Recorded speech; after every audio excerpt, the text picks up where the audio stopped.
বিসমিল্লাহির রহমানির রহিম।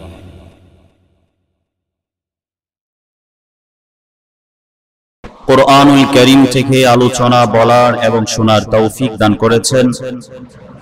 এজন্য রবের শানে, রবের শিখানো ভাষায়, রবের দরবারে কালিমাতুশ শুকর আদায় করছি, সকলে পড়ছি আলহামদুলিল্লাহ। দুরুদ এবং সালাম প্রেরণ করছি বিশ্ব মানবতার মুক্তির দূত, সর্বযুগের সর্বকালের সর্বশ্রেষ্ঠ মহামানব বিশ্বনবী জনাবে মুহাম্মদুর রাসূলুল্লাহ সাল্লাল্লাহু আলাইহি ওয়াসাল্লামের উপর। সম্মানিত মুসল্লিবৃন্দ, আমি আপনাদের সামনে পবিত্র কুরআনুল কারীমের সূরা আলে ইমরানের কুরআনুল কারীমের 3 নম্বর সূরা 4 নম্বর পারার প্রথম পৃষ্ঠার সূরা আলে ইমরানের 96 নং আয়াতে কারিমা তেলাওয়াত করেছে। এই আয়াতকে সামনে রেখে ধারাবাহিকভাবে আমরা একটি বিষয়ের উপর আলোচনা করার আশা রাখি। আমাদের সামনে যে মাস আগত, যে মাস চলতেছে শাওয়াল, এর পরের যে মাস যুলকাদা, এর পরের যে মাস যুলহজ্জা, জিলহজ মাসকে কেন্দ্র করে ইসলাম প্রিয়, তাওহীদ প্রিয় মুমিন মুসলমানের কাছে জিলহজ মাস অত্যন্ত মর্যাদার এবং সম্মানের। এই মাস অত্যন্ত ফজিলতের। এই মাসকে কেন্দ্র করে মুসলমানদের কাছে বাইতুল্লাহর জিয়ারত, মক্কার জিয়ারত, হজ, যেটা ইসলামের পঞ্চবৃত্তি, আল্লাহ সুবহানাহু ওয়া তাআলা মুসলমানদের জন্য এই বাইতুল্লাহর জিয়ারতকে ফরজ করে দিয়েছেন। এই মাসকে কেন্দ্র করে মুসলমানদের উপর আরেক বিশেষ একটা আমল হলো কুরবানি করা। এক একটা স্টেপ নিয়ে আমরা এক এক জুমায় ধারাবাহিক আলোচনা করব। আজকের জুমায়ের বয়ানে পৃথিবীর প্রথম যে ঘর, সে ঘর কোনটি? এই ঘর আল্লাহ কেন বানিয়েছে? ঘরটি কাদের জন্য বানিয়েছেন? ঘরটি কবে বানিয়েছেন? কে বানিয়েছেন? এই কয়েকটি প্রশ্ন সামনে রেখেই আমরা আজকে আলোচনা করব ইনশাআল্লাহ তাআলা। বাইতুল্লাহ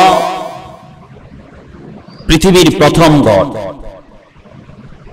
আল্লাহর এই জমিনে সর্বপ্রথম যে ঘর আল্লাহ তাআলা বানিয়েছেন, সেই ঘরের নাম বাইতুল্লাহ, আল্লাহর ঘর।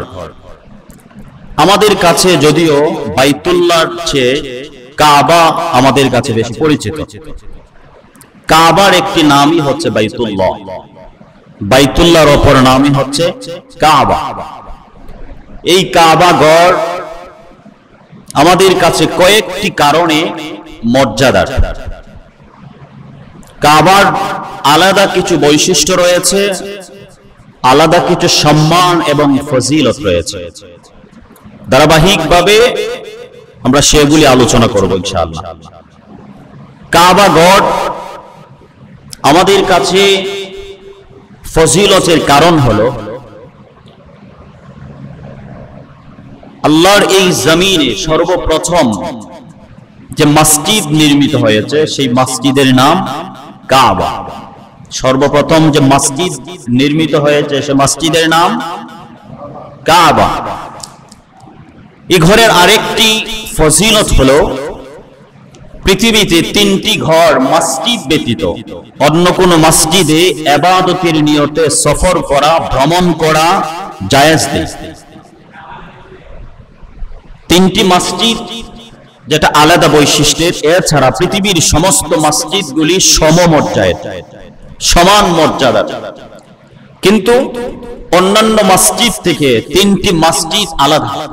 একটা হলো বাইতুল্লাহ, খানায়ে কাবা, যেখানে বিশ্বনবী সাল্লাল্লাহু আলাইহি ওয়াসাল্লাম বুখারীর বর্ণনায় এসেছে, কোন মানুষ যদি এক ওয়াক্ত সালাত আদায় করে আল্লাহ তাআলা তার আমল নামায় 1,00,000 রাকাতের নামাজের সওয়াব দেন। আরেকটি মসজিদ হলো বাইতুল মুকাদ্দাস,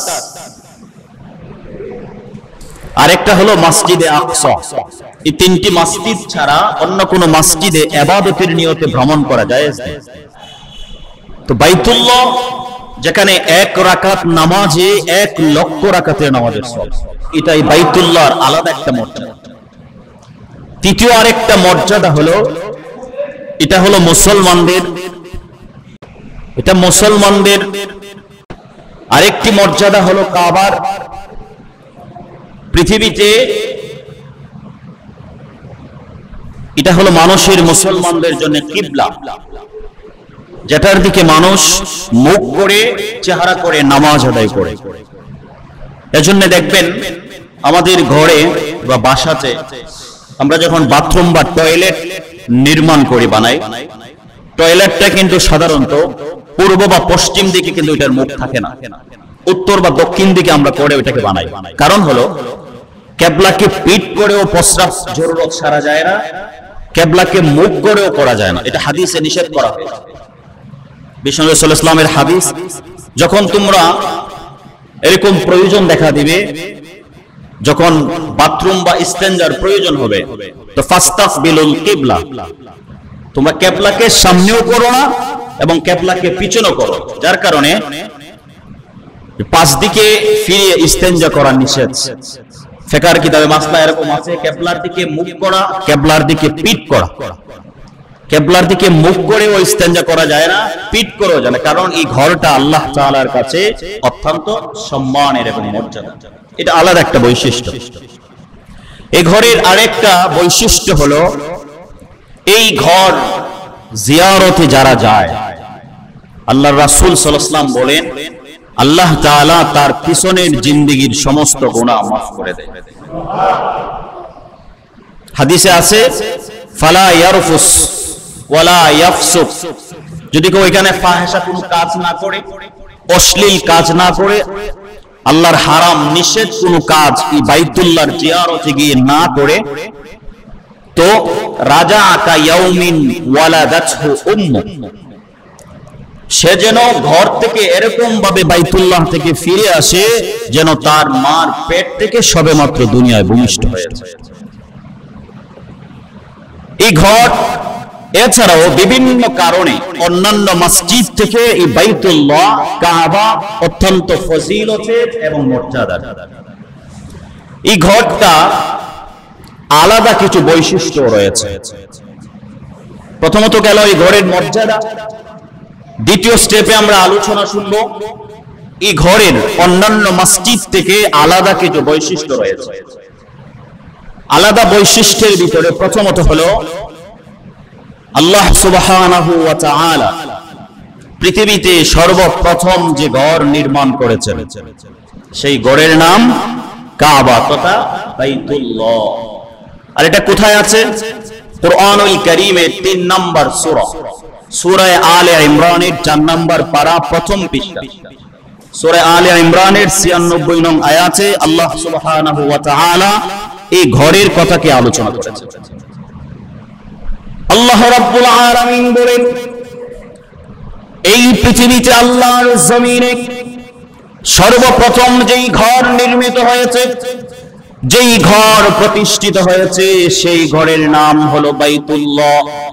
আল্লাহ কোরআনুল কারীমে 3 নম্বর সূরা, সূরা আলে ইমরানের 96 নং আয়াত কারীমার ভিতরে বলেন, ইন্না আউওয়ালা বাইতিন উদিআ লিন-নাস লাল্লাযী বিবাক্কাতা মুবারাকান ওয়া হুদাল লিল-আলামিন।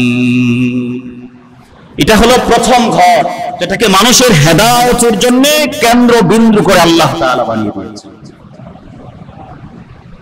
তাফসীরে দুররে মানসুর প্রথম খণ্ডে 43 পৃষ্ঠায় মুসান্নিফ এই আয়াতের ব্যাখ্যা করতে গিয়ে দুইটা বর্ণনা আছে। একটা হলো পৃথিবীর প্রথম ঘর বাইতুল্লাহ, যেটা পৃথিবীর প্রথম মানব সাইয়্যিদিনা আদম আলাইহিস সালাতু ওয়াস সালামকে সৃষ্টির প্রায় 2000 বছর আগে আল্লাহ তাআলা বানিয়েছেন। সুবহানাল্লাহ বলবেন না? আদম আলাইহিস সালাম পৃথিবীর প্রথম মানুষ, উনাকে সৃষ্টিও প্রায় 2000 বছর আগে আল্লাহ সুবহানাহু ওয়া তাআলা এই বাইতুল্লাহ কাবাকে বানিয়েছেন। এটা একটা বর্ণনা। আরেকটা বর্ণনা হলো তাফসীরে দুররে মানসুর প্রথম খণ্ডের 43 নং পৃষ্ঠায় মুসান্নিফ উদ্ধৃতি দিয়েছেন, আল্লাহ তাআলা আদম আলাইহিস সালাতু ওয়াস সালামকে হিন্দুস্তানে সর্বপ্রথম পাঠিয়েছেন জান্নাতে সৃষ্টি করার পরে। তিনি যখন পৃথিবীতে আসলেন, ফেরেশতারা আদম আলাইহিস সালামকে সাথে নিয়ে রাহবারি করে করে রওনা করলেন। তাফসীরে দুররে মানসুরে প্রথম খণ্ডের 43 পৃষ্ঠায় মুসান্নিফ বলেন, পৃথিবীর প্রথম ঘর বাইতুল্লাহ, যেটাকে আল্লাহ তাআলা আদম আলাইহিস সালাম দুনিয়াতে আসার 2000 বছর পূর্বে বানিয়েছেন।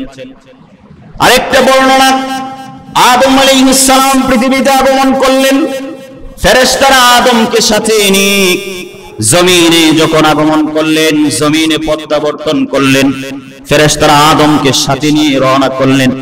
পয়গম্বর আদম বলেন, আরো কি যেতে হবে নাকি? কোথায় যেতে হবে? কোথায় যেতে হবে? আমার গন্তব্য কোথায়? ফেরেশতারা জবাব দিলেন, আল্লাহর পয়গম্বর, যতক্ষণ না আল্লাহর পক্ষ থেকে আদেশ আসে ততক্ষণ এখানে কদম দাঁড়ানো যাবে না। চলতে দেখুন, দেখে যেদিন আল্লাহ আদেশ করবেন, যেখানে দাঁড়ানোর কথা বলবেন, সেখানে আমাদেরকে দাঁড়াতে হবে। আল্লাহর আদেশ আসার আগ পর্যন্ত কদম এখানে থামানো যাবে না, দাঁড়ানো যাবে না।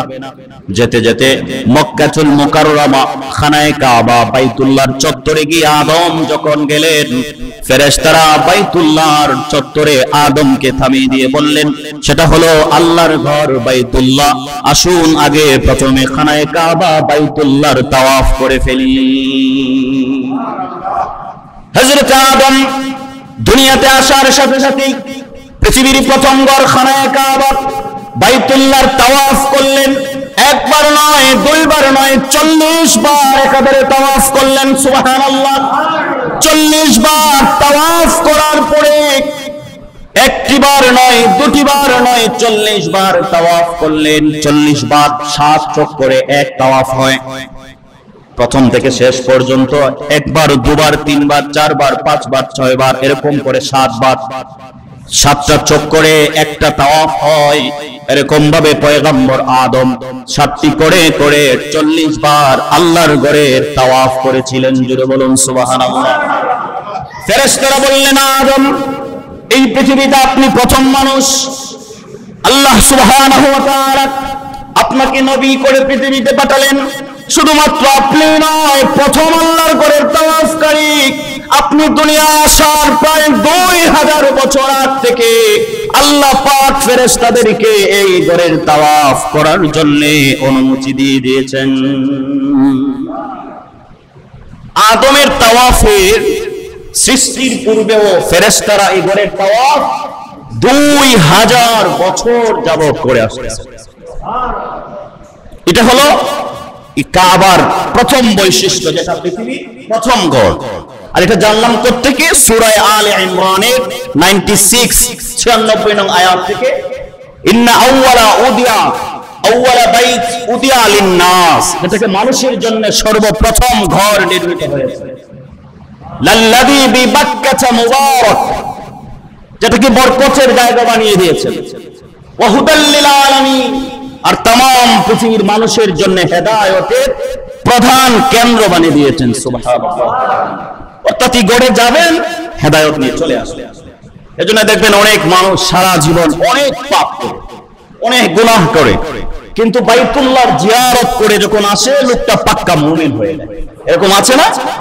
আগে অনেক হারাম করত, সুদ, ঘুষ, জিনা, ব্যভিচার, অনেক পাপাচার করত, কিন্তু বাইতুল্লাহ এই কাবা জিয়ারত করে চলে আসছে, ওই মানুষটার ঈমান পরিশুদ্ধ হয়ে গেছে, সে আর গুনার কাজে যায়।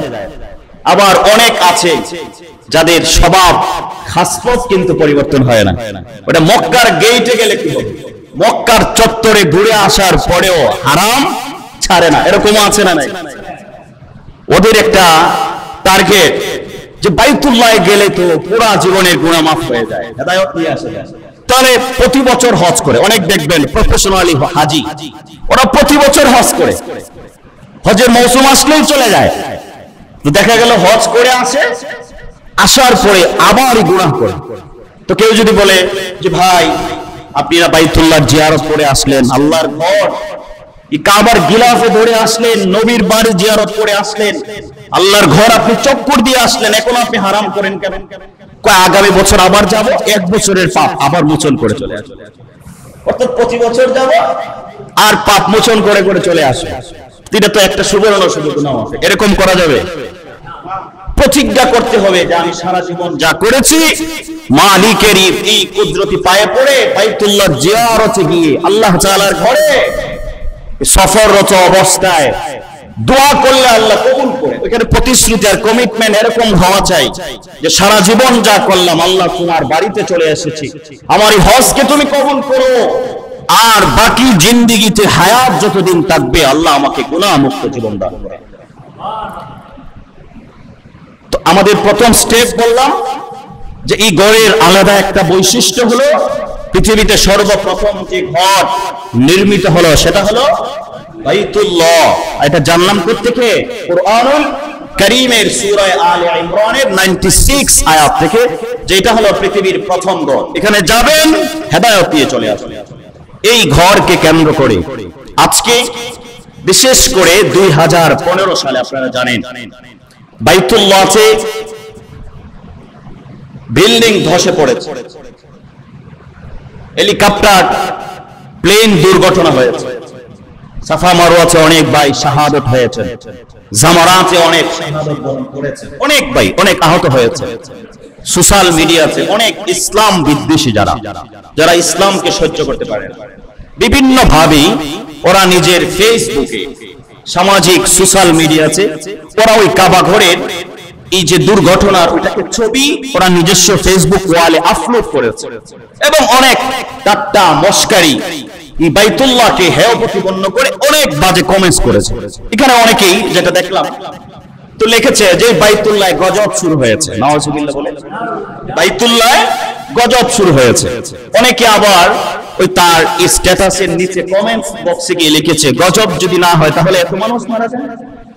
আর আল্লাহ তাআলা কোরআনুল কারীম কি প্রমাণ করে যে লাল্লাযী বিবাক্কাতা মুবারাক, এটাকে আল্লাহ বরকতের জায়গা বানিয়েছে, ওয়া হুদাল লিল আলামিন, আর এটা तमाम পৃথিবীর মানুষের জন্য হেদায়েতের রাস্তাও বানিয়ে দিয়েছে। কিন্তু এটা তো অ্যাক্সিডেন্ট, ওই জায়গায় গিয়ে বাইতুল্লাহর জিয়ারতে গিয়ে গাড়ি অ্যাক্সিডেন্ট অথবা কোনো দুর্ঘটনায় কোনো ভাই যদি মারাও যায় এটা সাধারণ মারা নয়, এটা শাহাদাতের মর্যাদা আল্লাহ তাআলা দিয়ে দেন। এরকম নসিব কয়জনের হয় যে বাইতুল্লাহর জিয়ারতে গিয়ে আমার ইন্তেকাল হয়েছে, যেখানে আমার কবরটা নবীর রওজার পাশে দেওয়া হবে, সাহাবাদের পাশে হবে। এটা তো ভাগ্যের ব্যাপার। কয়জন মানুষ যেতে পারে কোটি কোটি টাকার মালিক কিন্তু বাইতুল্লাহর জিয়ারত নসিব হয় না। আবার গরিব মানুষ দেখা গেল সেও বাইতুল্লাহর জিয়ারতে চলে যায়, এটা তো নসিব ভাগ্যের ব্যাপার। টাকার মালিক হলেই শুধু বাইতুল্লাহর জিয়ারত করা যায় না, গরিব হলো আল্লাহ তাকে বাইতুল্লাহর জিয়ারত নসিব করে দেন।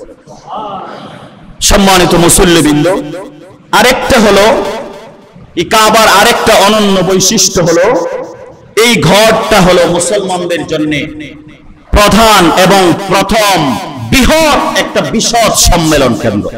প্রতি বছর আল্লাহর এই কোরআনের পাখিগুলি, প্রিয় বান্দাগুলি, মুমিন মুমিনা চাতক পাখির মতো নিজের আবাসস্থল জন্মভূমি ছেড়ে লক্ষ লক্ষ টাকা খরচ করে বাইতুল্লাহর জিয়ারতে চলে যায়, ঠিক কি না? এটা হলো মুসলমানদের জন্য বাৎসরিক একটা কনফারেন্স আর সম্মেলন, প্রধান সম্মেলন, যেখানে লক্ষ লক্ষ মানুষ একত্রিত হয়, জমায়েত হয়। সেটাও আমার কথা নয়, আল্লাহ সুবহানাহু ওয়া তাআলা কুরআনুল কারীমের ভিতরে আল্লাহ তাআলা মুসলমানদের যে সম্মেলন, প্রধান সম্মেলন, বার্ষিক কনফারেন্স, একটা মিলনের স্থান কোরআনুল কারীমে আল্লাহ তাআলা এই বিষয়টাও তুলে ধরেছেন। কোরআনুল কারীমের 3 নম্বর সূরা 4 নম্বর পারা প্রথম পৃষ্ঠা সূরা আলে ইমরানের 97 নং আয়াত কারীমের ভিতরে আল্লাহ সুবহানাহু ওয়া তাআলা হজ যে একটা মুসলমানদের বার্ষিক মিলন কেন্দ্র, এটা ইসলামিক একটা সম্মেলন, আল্লাহ তাআলা এটাও তুলে ধরেছেন। আল্লাহ সুবহানাহু ওয়া তাআলা কোরআনুল কারীমের 3 নম্বর সূরা আলে ইমরানের 97 নং আয়াত কারিমা 4 নম্বর পারায় প্রথম পৃষ্ঠায় কোরআনুল কারীমের ভিতরে বলেন, ওয়ালিল্লাহি আলান নাসি হিজ্জুল বাইতা মান ইসতাতাআ ইলাইহি সাবিলা। এটা হলো মুসলমানদের জন্য প্রথম এবং প্রধান একটা মিলন কেন্দ্র, যেখানে মুসলমানগুলি প্রতি বছর জমায়েত হয়, একত্রিত হয়। এই ঘরের আরেকটা আলাদা বৈশিষ্ট্য হলো, এটা হলো প্রধান কিবলা। এই ঘরটা কি মুসলমানদের জন্য কিবলা, যেটার দিকে আমরা মুসলিমরা, আপনি বিশ্বের যে কোনো জায়গায় নামাজ পড়েন, যে কোনো মসজিদে নামাজ পড়েন, আপনার চেহারা কিবলার দিকে চলে যায়। যেদিকে আপনি রূখ করেন ওই দিকেই আল্লাহর ঘর আছে না। যার কারণে দেখবেন আমাদের বিশেষ করে বাংলাদেশে যখন আমরা মসজিদে সালাত আদায় করি, আমাদের চেহারাটা আমরা পশ্চিম দিকে করি। আমাদের দেশ থেকে কিবলা হলো পশ্চিমে, কোন কোন দেশের দেখা গেল দক্ষিণে, পূর্ব দিকে, উত্তর দিকে। এটা ম্যাপের একটা ম্যাপের দিক দিয়া এটা আমাদের থেকে পশ্চিমে পড়ে। বাট আপনি যখন এই বাইতুল্লাহর চত্বরে যাবেন, কাবার চত্বরে যাবেন, তখন এই কাবার চতুর্দিকে ঘুরে মুখ করে নামাজের বিধান বৈধতা দিয়েছেন কে? আল্লাহ তাআলা। আপনি যেদিকেই তাকান সেদিকেই আল্লাহর ঘরের আছে না নাই? আপনি সব দিকেই নামাজ পড়তে পারেন, কারণ পৃথিবীর মধ্যভাগে আল্লাহ সুবহানাহু ওয়া তাআলা এই ঘরটাকে বানিয়েছেন। পৃথিবীর মাঝখানে, মিডল সেন্টার, মধ্যভাগে এই ঘরকে বানিয়েছেন, এবং এই ঘরটা সমস্ত মুসলিম জনপদের জন্য আল্লাহ তাআলা কিবলা করে বানিয়েছেন। সুবহানাল্লাহ। এই ঘরের আরেকটা বৈশিষ্ট্য হলো, এটা হলো সর্বপ্রথম মসজিদ কিবলা। এখানে আরেকটা প্রাসঙ্গিক কথা হলো, মুসলমানদের প্রথম কিবলা ছিল বাইতুল মুকাদ্দাস। মুসলমানদের প্রথম যেটা জেরুজালেমে, ফিলিস্তিনে যেটা আছে বাইতুল মুকাদ্দাস, সেটা ছিল মুসলমানদের প্রথম কিবলা। আল্লাহ কুরআনুল কারীমে এটার ব্যাপারেও আল্লাহ তাআলা 15 নম্বর পারা সূরা বানি ইসরাইল প্রথম পৃষ্ঠা 1 নম্বর আয়াত, সুবহানাল্লাযী আসরা বিআবদিহি লাইলাম মিনাল মাসজিদিল হারাম ইলাল মাসজিদিল আকসা আল্লাযী বারাকনা হাওলা। রাসূলকে মেরাজের রাত্রিতে এই বাইতুল মুকাদ্দাস মসজিদে হারাম থেকে ওই ফিলিস্তিনের জেরুজালেমের বাইতুল মুকাদ্দাসে নিয়ে গিয়েছিলেন। সেখান থেকে জান্নাতি বুরাকে চড়ে মেরাজে নিয়ে গিয়েছিলেন। অনেক লম্বা হিস্টোরি। তো এই যে বাইতুল মুকাদ্দাস, এটা মুসলমানদের প্রথম কিবলা ছিল। আল্লাহ তাআলা পরবর্তীতে ওই কিবলা পরিবর্তন করে বাইতুল্লাহকে মুসলমানদের প্রধান কিবলা বানিয়ে দিয়েছেন। এই ঘরের আরেকটা বৈশিষ্ট্য হলো, সেটা হলো সর্বপ্রথম মসজিদ।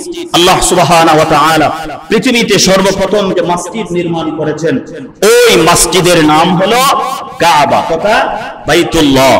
এই ঘরের আরেকটা অনন্য আলাদা বৈশিষ্ট্য আর মর্যাদা হলো, এই ঘরের সম্মান আল্লাহ সুবহানাহু ওয়া তাআলা অন্যান্য এলাকা থেকে, মসজিদ থেকে, বাড়ি থেকে সবচেয়ে বেশি মর্যাদা বাড়িয়ে দিয়েছেন। এই ঘরের সম্মান বাড়িয়ে দিয়েছেন, আর এই ঘরের সম্মান বাড়িয়ে দিয়েছেন। এই ঘরের ভিতরে যারা ঢুকবে, আল্লাহ তাআলা এই সমস্ত মানুষগুলিকে নিরাপদ বানিয়ে দিয়েছেন। ওমান দাখালাহু কানা আমিনা। কুরআনুল কারীমে আল্লাহ তাআলা বললেন, এই ঘরের ভিতরে যারা ঢুকে তারা হলো আমিন, নিরাপদ। ওদেরকে কেউ কোনো ক্ষতি করতে, আওয়াজ করে বলেন, ক্ষতি করতে পারে না। নিরাপত্তার ব্যবস্থা করে দিয়েছেন কে? আল্লাহ তাআলা নিরাপত্তার ব্যবস্থা করে দিয়েছেন। আরেকটা বিশেষ হলো, আমাদের জাতির পিতা সাইয়েদনা ইব্রাহিম আলাইহিস সালাতু ওয়াস সালাম যখন বাইতুল্লাহ নির্মাণ করলেন, এটারও হিস্টোরি আছে। কবে নির্মাণ হলো, কখন কে কে নির্মাণ করলেন, বিশাল হিস্টোরি। সামনের জন্য আমরা এই বিষয়টা আলোচনা করব। আজকে আপাতত বাইতুল্লাহ যখন সাইয়েদনা ইসমাঈল এবং ইব্রাহিম আলাইহিস সালাম বানালেন, বানানোর পরে, এই কাবা ঘর বানানোর পরে ইব্রাহিম আলাইহিস সালাম ওনার সন্তান এবং বিবি হাজেরা আলাইহিস সালামকে জনমানবহীন এলাকার ভিতরে মরুভূমিতে রেখে চলে গিয়েছিলেন, অন্য দেশে চলে গিয়েছিলেন। যেটাকে চলে যখন গিয়েছিলেন, এখানে তো মানুষ নেই, বিরান ভূমিতে রেখে গিয়েছেন আল্লাহ সুবহানাহু ওয়া তাআলার কাছে ইব্রাহিম আলাইহিস সালাম এই ঘর বাইতুল্লাহ এবং এই এলাকা মক্কা শহরকে নিরাপদ বানানোর জন্য আল্লাহ তাআলার কাছে দোয়া করেছিলেন। সুবহানাল্লাহ। দোয়াটা কে করলেন? সাইয়েদনা ইব্রাহিম আলাইহিস সালাতু ওয়াস সালাম। যার কারণে এই ঘরে যারা ঢুকে ওরাও নিরাপদ, ওই এলাকাটাও নিরাপদ, সকলেই নিরাপদের ব্যবস্থা আল্লাহ তাআলা করে দিয়েছিলেন। আর এই নিরাপত্তার জন্য সর্বপ্রথম যিনি দোয়া করলেন তিনি হলেন খলিল ইব্রাহিম আলাইহিস সালাতু ওয়াস সালাম। দোয়া করলেন আল্লাহ তাআলা কোরআনুল কারীমে সূরা ইব্রাহিমের 35 নং আয়াতে কারিমার ভিতরে আল্লাহ তাআলা বলেন وَإِذْ قَالَ إِبْرَاهِيمُ رَبِّ اجْعَلْ هَذَا الْبَلَدَ آمِنًا وَاجْنُبْنِي وَبَنِيَّ أَن نَّعْبُدَ الْأَصْنَامَ। আল্লাহ এই ঘর স্মরণ করে ওই সময়ের কথা। وَإِذْ قَالَ رَبُّكَ لِإِبْرَاهِيمَ قَالَ إِبْرَاهِيمُ যখন ইব্রাহিম আল্লাহ সুবহানাহু ওয়া তাআলাকে বলছিলেন রব্বি জাল হাযাল বালাদা আমিনা, যে আল্লাহ তাআলা আপনি ঘর এবং এই শহরকে মর্যাদাবান বানিয়ে দেন এবং নিরাপদ বানিয়ে দেন, ওয়াজনুবনি বানিয়া নাবুদাল আসনাম, আর এই শহরকে মর্যাদা বানিয়ে দেন আর আমার সন্তানগুলিকে মূর্তি পূজা থেকে আল্লাহ হেফাজত করেন। বাবা হয়ে সন্তানের জন্য সন্তানগুলি যেন মূর্তি পূজা না করে এদের জন্য ইব্রাহিম আলাইহিস সালাতু ওয়াস সালাম দোয়া করেছিলেন। আল্লাহ তাআলা ইব্রাহিমের দোয়া কবুল করে এই ঘরকে সম্মানিত বানিয়ে দিয়েছেন এবং এই এলাকাকেও সম্মানিত বানিয়ে দিয়েছেন। শুধু সম্মানিত নয়, যারা এই ঘরের ভিতর ঢুকে আল্লাহ তাআলা এদেরকেও সম্মানিত বানিয়ে দেন। সুবহানাল্লাহ। দ্বিতীয় হলো এই ঘরের ভিতরে যারা ঢুকে ওরা নিরাপদ, ওরা আমিন হয়ে যায়, নিরাপদ হয়ে যায়, ওদের ভয় ভীতি দূর করে দেন কে? আল্লাহ তাআলা। এবং ওদেরকে খাবারের ব্যবস্থাও করে দেন আল্লাহ তাআলা। সূরা কুরাইশের ভিতরে বলেন যে ফালিয়াবুদু রাব্ব হাযাল বাইত, তোমরা ওই রবের, ওই ঘরের রব যিনি তার ইবাদত করো, আল্লাযী আত'আমাহুম মিন জু, তোমাদেরকে আল্লাহ তাআলা ক্ষুধার সময় খাবারের ব্যবস্থা করেন, ওয়া আমানাহুম মিন খাউফ, আর তোমাদের ভয়ের সময় আল্লাহ সুবহানাহু ওয়া তাআলা তোমাদের ভয়কে দূরীভূত করে দিবেন। সুবহানাল্লাহ। এই ঘরের আরেকটা বৈশিষ্ট্য পেলাম, এই ঘরকে আল্লাহ তাআলা এই মক্কার কারণে এই ঘরকে সম্মানিত করে দিয়েছেন। আর এই মক্কাকে কোরআনুল কারীমে এত সম্মান দিয়েছেন। মক্কা এটা তো আমাদের কাছে পরিচিত, মক্কা ছাড়া কোরআনুল কারীমে মক্কা সব এলাকাকে আরো একটি দুটি নয় 5টি নামে মক্কাকে আল্লাহ তাআলা কোরআনুল কারীমে বিভিন্ন জায়গায় নাম দিয়েছেন। এটাও অনেক লম্বা হিস্টরি, আমরা আগামী সময়ে আলোচনা করব। তো এই বৈশিষ্ট্য বললাম যে কাবার কারণে এই ঘরকে আল্লাহ তাআলা এলাকাকে সম্মানিত করে দিয়েছেন এবং মানুষকে নিরাপত্তারও ব্যবস্থা করে দিয়েছেন। ওই ঘরের আরেকটা আলাদা বৈশিষ্ট্য হলো আল্লাহ সুবহানাহু ওয়া তাআলা ওই ঘরকে সমস্ত মানুষের উপর সর্বদাই জয়ী বানায় দিয়েছেন। অর্থাৎ ওই ঘরকে কেউ কখনো ধ্বংস করতে পারবে না। আপনারা জানেন সূরা ফিলের ভিতরে ঘটনা আছে, আলাম তারা কাইফা ফাআলা রাব্বুকা বিআসহাবিল ফিল। হে রাসূল সাল্লাল্লাহু আলাইহি ওয়াসাল্লাম, আপনি কি দেখেননি আপনার প্রভু, আপনার রব হস্তি বাহিনীর সাথে কিরূপ ব্যবহার করেছেন? আলাম ইয়াজাল কাইদাহুম ফি তাদলিল, আপনার প্রভু তো আল্লাহ তাআলা ওদের সমস্ত চক্রান্তকে, ওদের মিশনকে আল্লাহ তাআলা ধূলিসাৎ করে দিয়েছিলেন। ওয়া আরসালা আলাইহিম তায়রান আবাবিল, আর ওদের ধ্বংসের জন্য আল্লাহ তাআলা যাকে যাকে পাখিও নির্ধারণ করে দিয়েছিলেন, প্রেরণ করে দিয়েছিলেন। এখানে আবাবিল, অনেকে বলে যে কাবাগর আবাবিল পাখিদের আল্লাহ হেফাজত করেছিলেন। আসলে আবাবিল পাখি নয়, তয়র অর্থ হলো পাখি, আবাবিল অর্থ হলো জাত। তায়রান আবাবিল দুইটা শব্দের সমষ্টিগত অর্থ হলো যাকে যাকে পাখি, অর্থাৎ পাখির ফাল, জাত, যাকে যাকে পাখি পাঠিয়েছিলেন। কিরকম পাখি এটা আল্লাহ সুবহানাহু ওয়া তাআলাই ভালো জানেন।